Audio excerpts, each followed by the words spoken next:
Start करने का प्रयास करिए। अब दूसरा जो हमारा टॉपिक है उसको हम लोग स्टार्ट करते हैं। नेटवर्क बिजनेस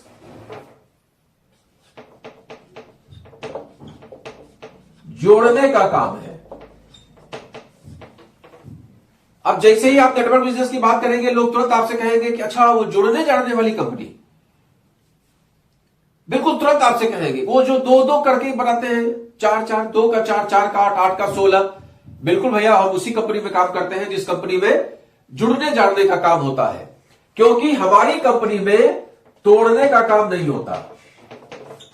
आप दो ही काम तो कर सकते हैं, या तो आप अच्छे होंगे या बुरे होंगे, या तो आप लंबे होंगे या छोटे होंगे, या तो आप तोड़ने का काम करेंगे या तो आप जोड़ने का काम करेंगे। दो ही बातें तो होती है। तो या तो हम जोड़ने का काम कर ले और या तोड़ने का काम कर ले। अब आप खुद सोच के देखिए कि ये हमारा समाज है। समाज में कौन लोग आते हैं? जो हमारे आसपास में लोग रहते हैं वो भी आते हैं, परिवार के लोग भी आते हैं, सभी लोग जिनको हम जानते हैं, जिनको नहीं जानते हैं, वो सभी लोग समाज में आते हैं। जो हमारे इर्द गिर्द रहते हैं, जो हमारे आसपास रहते हैं, जो हमारे दूर दराज में रहते हैं, जो हमारा देश है, जो हमारा प्रदेश है, सारा कुछ समाज में ही आता है। अब इस समाज में एक विध्वंसक प्रवृत्ति का आदमी है जो समाज को तोड़ने का काम करता है, जो समाज को विकृत करने का प्रयास करता है, जो समाज को गलत दिशा में ले जाने का प्रयास करता है। वो ठीक है? या जो समाज को जोड़ने का काम करता है, जो समाज को सही दिशा में ले जाने का प्रयास करता है, जो समाज को एक अवसर देने का प्रयास करता है, जो समाज को सही रास्ता दिखाने का प्रयास करता है, जो समाज को इनकम दिखाने का प्रयास करता है, जो समाज के हर व्यक्ति को स्वस्थ रहने का तरीका बताता है, वो ज्यादा अच्छा है। ये तो आपको ही विचार करना चाहिए। इतनी छोटी बात के लिए बहुत ज्यादा उपदेश की जरूरत मेरे हिसाब से तो नहीं है। सिंपल फॉर्मूला है कि जो व्यक्ति समाज को जोड़ने का काम करता है, आपको भी वो व्यक्ति अच्छा लगता होगा। सुबह सुबह आप अपने दरवाजे खड़े हुए या आपके बालकनी में खड़े हुए और कोई व्यक्ति बगल से गुजर रहा है और आपको दुआ सलाम करते हुए जा रहा है, तो मेरे हिसाब से आपको बहुत अच्छा लगता होगा। क्यों? क्योंकि उस व्यक्ति ने जोड़ने की बात की। लेकिन वहीं पर कोई लड़ाई झगड़ा अगर हो रहा है, समाज को विकृति की तरफ ले जाने का काम किया जा रहा है, अननेसेसरी बगल में कहीं आपके अड़ोस पड़ोस में कोई इस तरह की हरकतें हो रही हैं जो समाज के लिए सही नहीं है, तो आपको कैसा लगता है? तो आपको यह फील होता है कि कहां गलत लोगों के बीच में हम फंस गए। तो वहां क्या क्यों ऐसा लग रहा है? क्योंकि वो लोग समाज को तोड़ने का काम कर रहे हैं, समाज की विपरीत दिशा में काम कर रहे हैं। अगर कहीं भी कोई घटना घट जाती है और समाज के 10 लोग इकट्ठा हो जाते हैं, तो उस व्यक्ति को भी बहुत अच्छा लगता है और उसको ये लगता है कि समाज मेरे साथ है। आज कोई शादी ब्याह हो और पता चला कि आपके परिवार के आपने 1000 लोगों को बुलाया, दोस्तों को बुलाया, साथियों को बुलाया और उसमें से 2 व्यक्ति इकट्ठा नहीं हुआ, आप क्या कहेंगे? सब टूटे पड़े हैं, सब आपसे लड़ाई करे पड़े हैं, क्योंकि आपकी जो स्थिति है, सब लड़ाई करे पड़े हैं आपसे। समाज अलग से लड़ा पड़ा, दोस्त आपसे अलग से लड़ा पड़ा। अब आप शादी ब्याह कार्यक्रम कर रहे हैं, उसमें कोई आ ही नहीं रहा, सबने आपका बाइकआउट कर दिया है। क्योंकि क्या कहा जाएगा कि आपने भाई तोड़ने का काम किया है, आपने जीवन में लोगों से लड़ाइयां की है, आपने जीवन में लोगों के भले के लिए कभी नहीं सोचा, आपने कभी किसी की तरफ अपना हाथ नहीं बढ़ाया कि भाई मैं तुम्हारे साथ हूं। तो तोड़ने का काम समाज में या नेटवर्क सिस्टम में ऐसे लोगों का जो तोड़ने का काम करते हैं, इनकी कोई जरूरत नहीं है।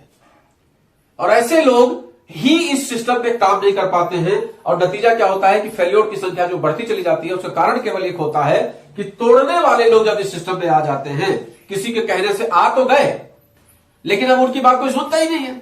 क्यों नहीं सुनता? क्योंकि जीवन में उन्होंने कोई ऐसा काम किया नहीं, जीवन में किसी का भला किया नहीं, जीवन में किसी के भले के लिए सोचा नहीं। तो ऐसे लोग जो तोड़ने का काम करते हैं, वो इस सिस्टम में 100% फेल होने वाले हैं। और जिन लोगों की धारणा जोड़ने वाली है, उन लोगों की बात लोग तुरंत सुनते हैं। अगर कोई व्यक्ति बहुत शरीफ है, जिसके व्यक्तित्व में वजन है, जिसके पर्सनालिटी में वजन है, वो व्यक्ति अगर कोई बात कहता है तो समाज तुरंत उसको एक्सेप्ट करता है कि नहीं, ये व्यक्ति अगर कह रहा है तो बिल्कुल सही कह रहा है। अगर ये व्यक्ति इस चीज को रिकमेंड कर रहा है तो बिल्कुल सही कर रहा है, क्योंकि इस व्यक्ति ने अपने जीवन में कोई गलत काम नहीं किया। तो ये बहुत बड़ी बात होती है कि आप अगर जोड़ने का काम कर रहे हैं तो पुण्य का काम कर रहे हैं, और अगर तोड़ने का काम कर रहे हैं तो गलत काम कर रहे हैं। आप सोचिए कि एक इंजन है। अब इस इंजन का क्या महत्व है, रेलवे की बात कर रहा हूं, इस इंजन का क्या महत्व है जब तक इसके पीछे डब्बे न लग जाए। ये इसके डब्बे हैं, S1, S2, S3, S4, फिर AC, ये सब इसके डब्बे हैं। अब इन डब्बों में जब यात्री सफर करते हैं, नो डाउट इस इंजन का काम है आगे फॉरवर्ड अपनी गंतव्य तक लेके जाना, लेकिन इसने सबको जोड़ के रखा है कपलिंग से। आपने सुना होगा कि कपलिंग खुल जाती है और डब्बा वहीं का वहीं खड़ा रह जाता है, इंजन आगे बढ़ जाता है। तो सोचिए, जोड़ने का काम ज्यादा इंपॉर्टेंट है या तोड़ने का काम ज्यादा इंपॉर्टेंट है। विध्वंस के तरीके से इसको तोड़ दिया गया तो ये बेचारे तो यहीं रह जाएंगे और ये पूरा आगे बढ़ जाएगा। तो इस समाज में वही लोग आगे बढ़ पाते हैं जो जोड़ने का काम करते हैं, जो नेटवर्क बिजनेस जैसे पवित्र काम के साथ जुड़ते हैं, इसके सिस्टम को समझ के जुड़ते हैं, लोगों के भले के लिए काम करते हैं, न कि लोगों के भाला के लिए काम करते हैं। तो एक शानदार सिस्टम हमने आपको बताने का प्रयास किया। अगर आपको अच्छा लगे तो इस वीडियो को ज्यादा से ज्यादा लोगों तक शेयर करिए। अगर बुरा लगे तो अपने तक ही रख लीजिए, क्योंकि कहा जाता है कि बुरी बातों को अपने तक ही रख लेना चाहिए। एक छोटा सा एग्जांपल आपको बताता हूं।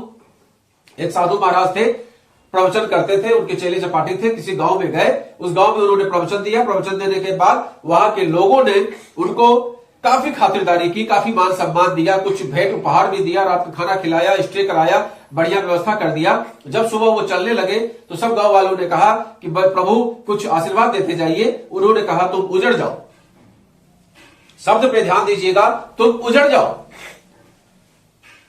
अब जो उनके चेले चपाटी थे, भाई गांव वाले तो गांव वाले, उन्होंने कुछ नहीं कहा कि भाई ठीक है साधु ने जो उपदेश दिया वो आशीर्वाद दिया, ठीक है। लेकिन जो चेले चपाटी थे उनके मन में ये बात आ गई कि उजड़ जाओ क्यों बोला भाई, इतना स्वागत सत्कार किया, दही मलाई खाया, उजड़ जाओ क्यों बोला।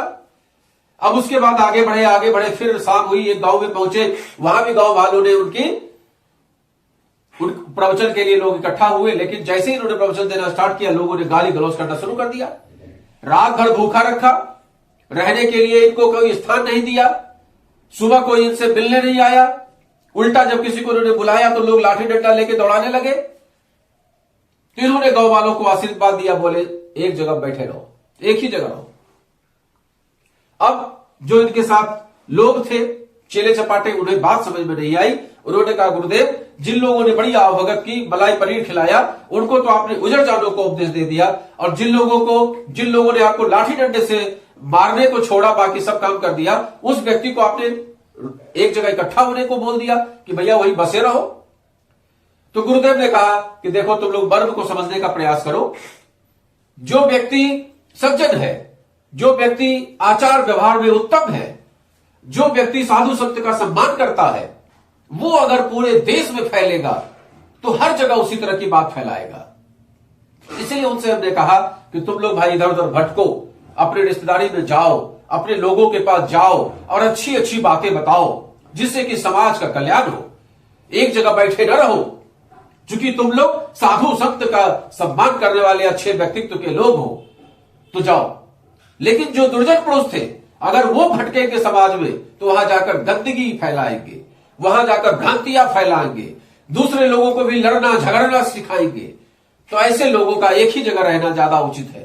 तो मेरे भाई, उसी तरीके से ये समाज भी, अगर आप नेटवर्क बिजनेस के साथ जुड़ते हैं तो आप लोगों को जोड़ना सिखाएंगे, लोगों को जुड़ना सिखाएंगे, लोगों को आर्थिक आजादी सिखाएंगे, लोगों को मानसिक जो विकृति है उसको खत्म करेंगे, लोगों को इकोनॉमिक फ्रीडम दिलाएंगे, लोगों को फाइनेंशियल फ्रीडम दिलाएंगे, लोगों को टाइम फ्रीडम दिलाएंगे। और अगर आप नेटवर्क बिजनेस को नहीं समझते हैं, आप दूसरे प्रवृत्ति के हैं, तो भैया जहां है वहीं बसे रहिए, ज्यादा परेशान होने की जरूरत नहीं है, क्योंकि ये बिजनेस आपके लायक नहीं है। तो आज का हमारा टॉपिक बस इतना ही। गुड नाइट सी।